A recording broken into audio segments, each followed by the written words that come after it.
Hello and welcome to Golf FM. This is a review of the Taylormade, the Ping and the Callaway drivers for 2026.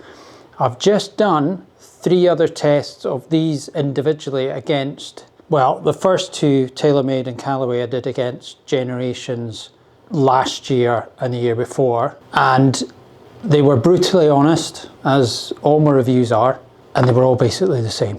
I couldn't hit enough shots with the new one to make it go further, and I had to give up defeated, and they were all about the same. So my son said, "Dad, those videos have done really well," because they have for me, pretty well, as to be said. "You've got to do all 3 against each other." And I said, "You do realise that could kill me? That effort that is going to take to get 10 or whatever it is, 15 reasonable drives together, roughly the same sort of strike, and put them up against each other." He said, "You've got to do it." So here I am, about to take on all 3 against each other.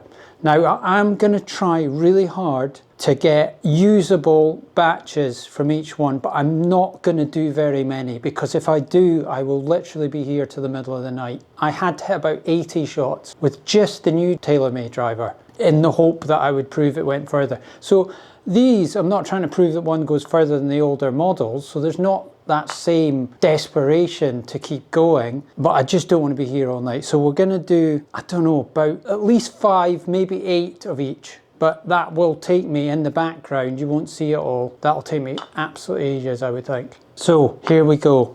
I'm not going to talk about the technology, because there's so many videos out there on all these and what they do with fancy breakdowns of it all. They've tried their best to make them better. It's as simple as that. And I am going to see if one of these stands out against the rest. So we've got the Taylormade Qi4D, we've got the Ping G440 K series, and we've got the Callaway Quantum Max. I'm going to put them all at roughly the same loft. I can't quite get the Taylormade at 9.5. It's 10.5 down to 9.75.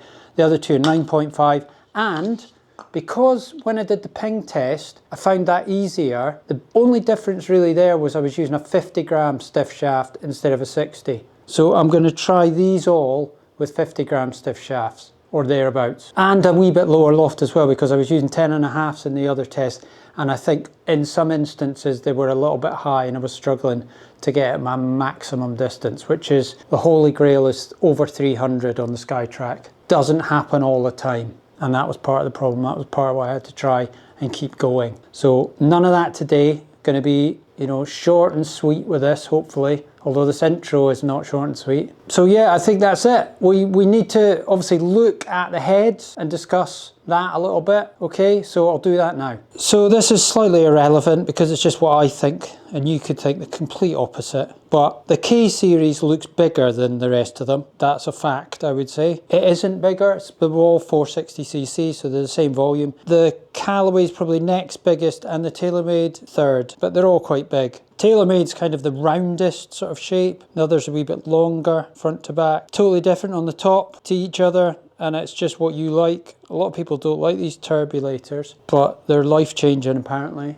So if you can stomach the turbulators, go with the turbulators, is what I would say. But the others don't think they need it, so make your own mind up about that. Okay, so the bottom of them, not that it matters because you don't hit it with the bottom, but when you take it out of your bag and you show your friends, you want this bit to look nice, I would suggest. In my mind, not that that matters to anybody, I would probably rank them. I actually quite like the Ping KCs. It's growing on me. I like that carbon bit on the bottom mixed with the titanium and stuff. I did initially like the Callaway the best at the bottom, but it's a toss-up between the Callaway and the Ping for me. But a lot of people seem to really like this Taylormade. I just think it's slightly boring. I just think it looks like a fairly dull grey with tiny bits of orange thrown in, but not really anything exciting at the bottom for me there. They've got adjustable weights all over them, and Taylormade does the most, because you can move the weights at the front on both sides to the back as well. So it's got the most adjustability, which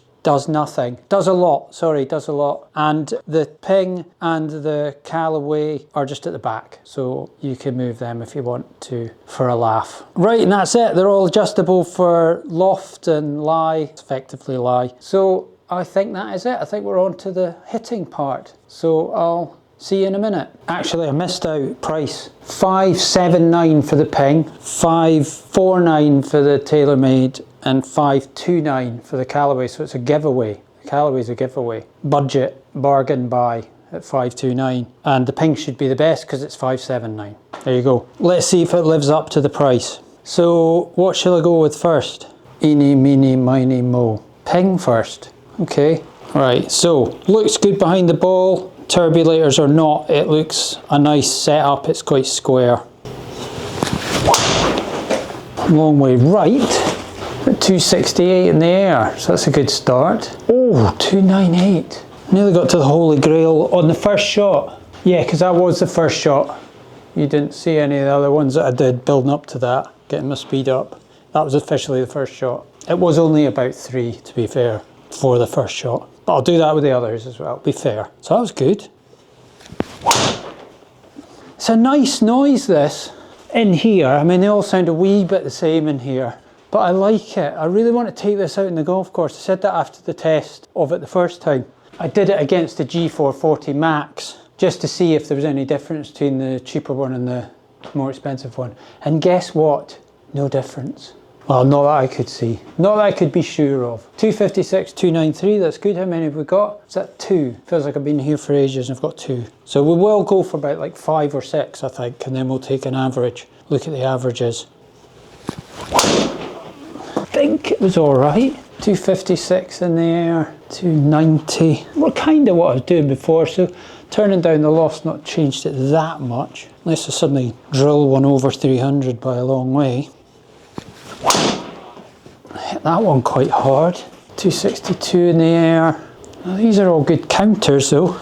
Other good reason not to do a lot so I don't get tired, and you can't say, well, you were tired when you hit the last one. I did go over 300 twice with this in the Ping test, so it's letting me down a wee bit now. It's making me think I should keep going till I get 300, and that's a crucial mistake. That's why I end up in a bit of a state. So I'll try and be disciplined. A little bit out to the right. Don't know if that'll be a counter or not. 260 in there should really be. Yeah, I can't start getting picky on 290 totals, even if it is quite far right. And I'm not doing dispersion. I don't care what anybody says. Dispersion is me. So, right, so that went right. So we had inside 0.2 path and the face was 2.5 open. So that's why it went right, because I had the face open, right? Not the club couldn't do anything about that. It didn't know the target was over to the left a bit. It just went where it was hit. So I'm the determining factor with dispersion. Forgiveness is another thing. That's like how well it holds on to the distance when it's not hit out the middle, and you'll see that in the averages. Right, anyway, shut up and get on with it. Oh, that felt like a good strike. Bit higher. 264 in the air. It's slowing down a lot. 293, good carry though, 264. Nah. See, I told you this was difficult, getting 7. Right, out the middle and walk away from it.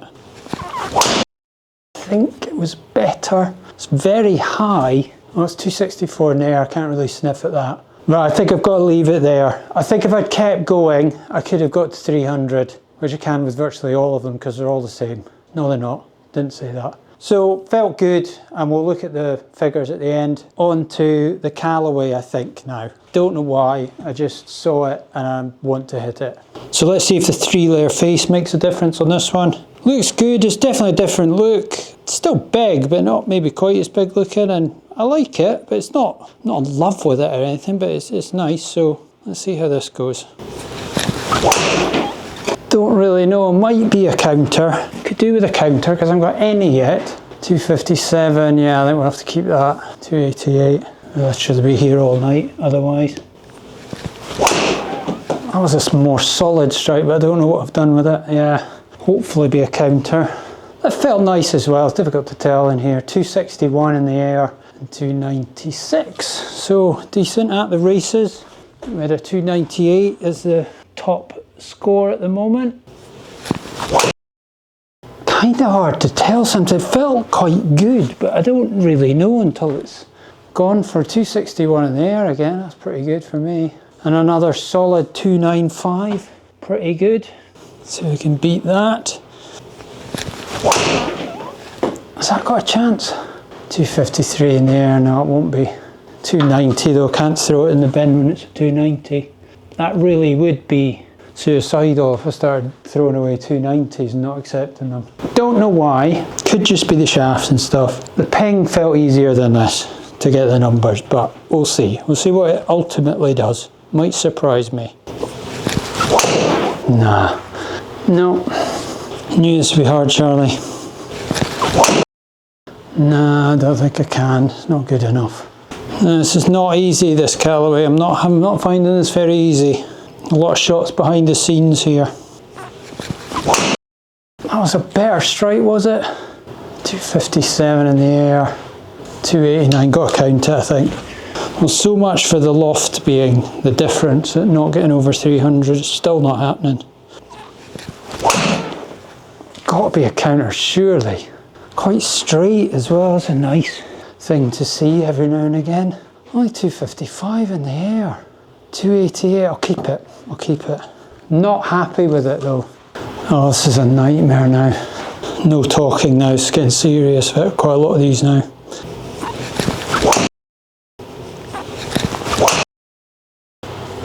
No. Oh, false sense of security doing the ping first. Not finding this easy. I've hit quite a lot behind the scenes here. I just starting to feel like the 9.5 in this shaft now is not quite the right fit for me. It's probably a wee bit unfair, but I'll see if I can get one just to finish. That's a bit more representative of what I can do. That got a chance.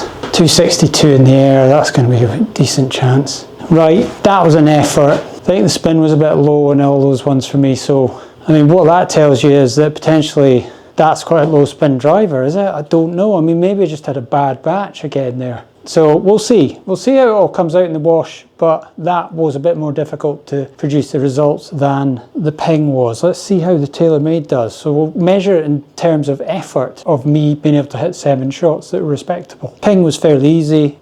Callaway was slightly more difficult. A lot more difficult, actually. So, Taylormade, how hard are you going to make my life? Looks nice again, sits well, rounded look to it, but it's nice. But I just want to see it be easy 290s and stuff, please, come on.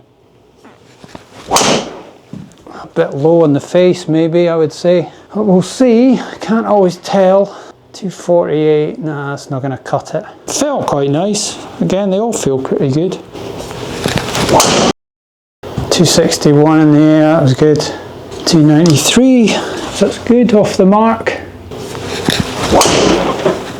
And no 300s as well so far, so it's not a good session. Did quite well for a toe strike, 258 in the air. Count it. That was a good sign because I assumed that wouldn't be a counter because I out the toe, but actually did alright. Quite a hard hit. I don't know, can't always tell with these drivers. It's 262 in the air though, gonna have to count that no matter what. 290. Good carry, 262. Anything over 260 for me is a good carry. And that felt like a solid hit. Quite straight as well, which is a miracle. 261 in the air again. 292, so that's good, acceptable. 2 in a row, doesn't happen often. Yeah, I thought I was going a little bit left. Usually don't count because they don't carry far enough. I went 261 though. Alright, 296, well done. Don't really know. Oh, 264 in the air though. This has felt easier than the Callaway to get the numbers. Yeah, so that's good. Then we've got, well, this is the last one hopefully. Nah, left I wouldn't think. That'll get to the glorious 300 or nah. Can't throw it away though, it's a 290. So that's 7 of each. No, I'm not that bad. It's actually, the Callaway took it out of me a little bit. That was definitely easier, and the ping was a bit of a breeze as well. So either they're better fits for me or they're better drivers. Okay, so that's it all done. That's the knackering part done. I can just about still speak and stand up, which is good. Let's have a look at the figures. So overall, ball speeds, 156 on the ping, 155 on the Callaway and 156 on the Taylormade. Swinging at the same sort of speed, 105, 105, 106 on the Taylormade, pretty much the same. Smash factor's very close as well. Spin, as I said, a little bit low on the Callaway, 1845, 14 degrees launch on all of them though, has to be said. And 2188 and 2125, so spin's not far off. I'm wondering whether the Callaway is a slightly lower spin driver on average, because I didn't feel I hit it that differently, and the launch was 14, so it's possibly a little bit lower spin. 261 carry on the Ping, 258 on the Callaway, and 260 on the Taylormade. And I think if I'd had the spin up a little bit on the Callaway, i.e. the loft up a little bit, then it might have got to that 260 carry as well, instead of dropping 2 yards short. But don't get confused, 261, 258 and 260 are about the same. And then the total distance, 293, 291, 292, so all roughly the same as well. And this is pretty much what I saw last time when I did all three of the other tests between the Ping, the Taylormade and the Callaway individually. And all the older models as well, they were all doing the same thing. So you can go watch those videos just if you don't believe me. But as I see it, and I can't make it up, I'm trying to do strikes that are similar. I know when I've hit it half decently, like a 7 or 8 out of 10, that I would be happy with the strike. And the launch conditions are roughly what I would expect them to be. I keep it in. And I'm finding, and I can't help it, that they're all the same. Now they are all really good. I mean, that level of forgiveness, there was times where I hit out the toe and I hit low in the face and I was still getting into the 280s and even sometimes creeping into the 290s, and I hadn't hit it 100%. So the drivers are brilliant. You are living in an age where they're good, so you've got that as comfort. But choosing between these three, as well as doing eeny, meeny, mo, like I did when I was picking which one to go first. I mean, it's what you like the look of, what you like the sound of. Get fitted for them, make sure you've got the right shaft, and away you go. The other question is, and I tried to answer that in my other videos, is it worth changing from one that's 2 or 3 years old? And the answer to that was no, as well, depressingly, because I've got to sell these things. People will still buy them, because people will still like nice, shiny new things. They'll be fed up, sick to death looking at their own driver because it's made so many mistakes and been in so many bushes and water hazards and all the rest of it that you just want to see something else. You just need a change. And so they will always sell. And the good thing to know is they're all really, really good. And if you were to put them on a robot and you had yourself a £50 million Iron Byron robot thing, don't know how much they cost, but if somebody said it's 50 million and I had 50 million, I'd say, there you go, I'll take one of those, thanks very much. But whatever it says, out of the heel and toe, they're getting better year on year, or they wouldn't be bringing them out. They're getting hotter round the edges. The face in the middle, the section in the middle, the USG and RNA have ruined that for everybody, and you can't edit any further. So sorry, game's over there. Right, I'm rambling on a bit here, sorry. The end result is, as I would have expected, virtually no different. I found the Ping quite easy to get the numbers on, and I found the Taylormade fairly easy to get the numbers on. But I think if I had the right fit for the Callaway, it would be the same as well. So take your pick and let me know how you get on. If you've got any questions, put them in the comments and I'll get back to you. Thanks for watching. If you haven't subscribed, please subscribe and like as well, please. And I will see you in the next one.